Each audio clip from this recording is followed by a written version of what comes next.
Yo, mega love shoutout sa ating mga ka-Iskonyan dyan. Ayan. Pag-uusapan lang natin yung pagtaas ng sahod ng mga GO, which is nadagdagan daw ng 2,000. Pero natapi ko na nga yan ha. Diba, napag-usapan natin na may 71 million na budget.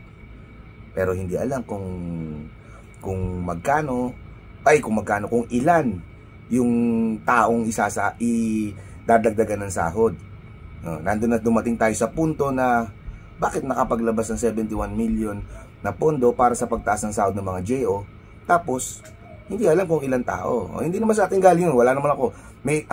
Patanong naman ako, may hocus-pocus nga bang nagaganap? Kasi hindi nila alam eh. At ngayon naman, takalakayin natin yung pagtaas ng JO o pagtaas ng sahod ng mga JO. Na may nakausap ako mga JO na ang sabi, kung hindi pa raw tumakbo si Yorme, hindi pa raw matataasan yung sahod nila. So parang ang sinasabi nung nakausap ko, parang pamumuliti ka na rin. Alain mo nga naman, nag-increase na yung sahod nung minimum natin. Tapos sila hindi pa. Ngayon, kung kailan in-announce ni Yorme na babalik siya, o matunog na balita na babalik siya sa pagka-mayor ng Maynila, bigla na lang in-announce na nagtaas na rin sila ng sahod. So, ang laking question. Napapaisip ang mga JO. At yung mga JO nagsalita na hindi pa rin sila magpapasalamat kay Mayor Hani Lacuna.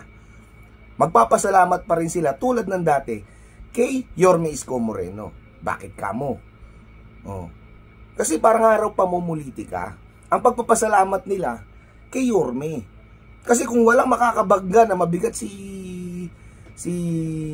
Mayor Hani Lacuna, hindi pa magtataas ng sahod. So naman, ang expect mo pag nagtaas ka ng sahod, matutuwa sa iyo yung mga GO. Meron nga naman punto na sinasabi nila na kung sakaling magtaas ka ng sahod, ang boto mo mapupunta kay Mayora. Hindi ko sinasabi to sa at hindi naman tayo sigurado kung totoo. So ngayon, yung mga JO, ang laking pasasalamat kay Yorme. Paano pang araw kung nag-file na si Yorme ng pagka-mayor? Di baka lalo raw madagdagan yung mga pabonus nila. Sana nga raw, sabi nga nung isang JO na nakausap sana nga daw mag-file na. Baka yung 2,000 bonus madagdagan pa. Nga lang, baka mamaya magkaroon na naman ng budget na hindi na naman alam kung ilang tao yung bibigyan. Hindi kwentado. Hocus-pocus.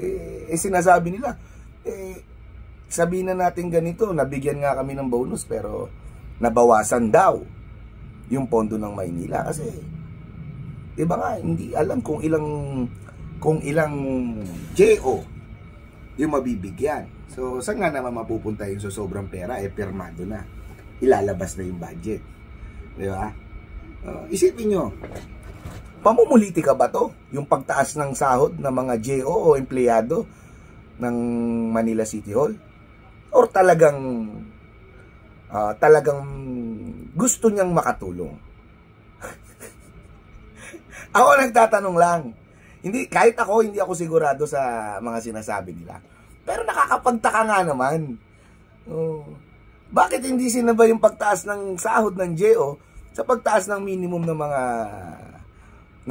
mga Pilipino? Dahil tumaas na yung minimum natin di ba? Bakit nga naman ngayon lang? Paano kung di tumakbo si Mayor? Sabi nila. Hindi rin tataas yung sahod nila. Sabi nila, o madadagdagan, di ba?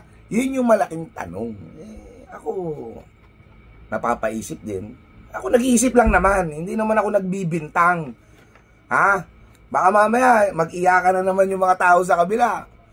Sabihin na naman, tinitira si Mayora dahil idol ko si Yorme. To be fair, di ba? Ako, ayoko na lang ayoko na lang magsalita at magyabang ng kung ano-ano. Basta sa akin lang naman, gawin nyo na lang yung trabaho nyo. Diba? Hayaan nyo na lang sila kung namumuliti ka sila.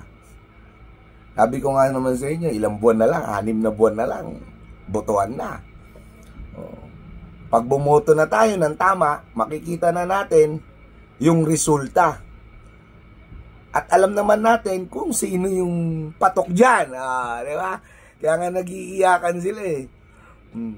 Kahit yung mga troll na nakakatuwa lang. Ang daming gumagawa ng troll account. Nagkasabi, lako na kami.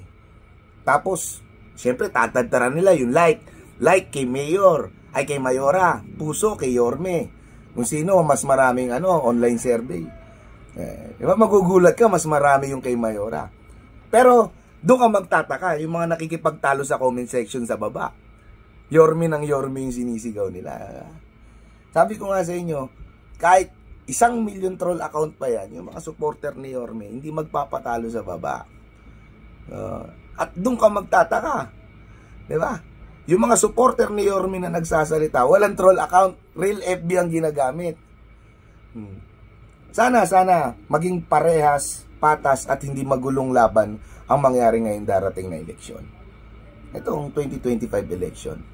Kasi para sa inyo yan, maging wise tayo. Maging wise tayo kung sino iboboto natin. Isipin nyo, kung gusto nyo maibalik yung dating sigla ng Maynila, makakabalik. Kung gusto nyong gumanda ang pamumuhay, gumanda na naman ang Maynila, gaganda ulit. Isipin lang natin, yung nagawa ni Isko. Isipin lang natin yung nangyari ngayon, termino nila. Kayo mag-isip tutusin yung utang na yan, mababayaran yan eh. Naramdaman nyo ba yung utang? Di nga pinaramdam sa inyo ni Mayor na may utang. Pero naramdaman nyo yung pag-asenso. Di ba? Ang daling ibalik yan, ang daling mabayaran yan. Pag inilalabas mo lahat ng kinikita ng Maynila, wala kang binubulsa o wala akong sinabing nagbubulsa yung mayora nyo. Ang punto ko, pag si Mayor, transparent. Makikita nyo talaga yung totoo. Diba? Kita nyo, yung mga JO, patuloy ang pasasalamat kay Mayor Isko. Alam nila eh, ang dahilan ng pagtaas ng sahod nila. Ang dahilan ng pagtaas ng sahod nila, Isko pa rin. At alam nila, kung makakabalik si Isko, hindi lang yan ang matatanggap nila. Diba? Patas. Well, anyway, maraming salamat po. Mamayang gabi, abangan nyo yung live natin. Tutukoy natin yung mga dapat nilabas na project ng Maynila na hindi pa nailalabas. At bakit hindi pa inilalabas. Malalaman niyo mamaya kung anong mga project. Big project, 3 malalaking project ng dati pang mayor na si Isko Moreno. Bakit hindi pa nailalabas? Idea na sa inyo yan. Di ba? Abangan nyo mamaya, 9:30, magla-live po tayo. Maraming salamat mga ka-Iskonyan. I love you all. Muhammad Chup Chup. Babush.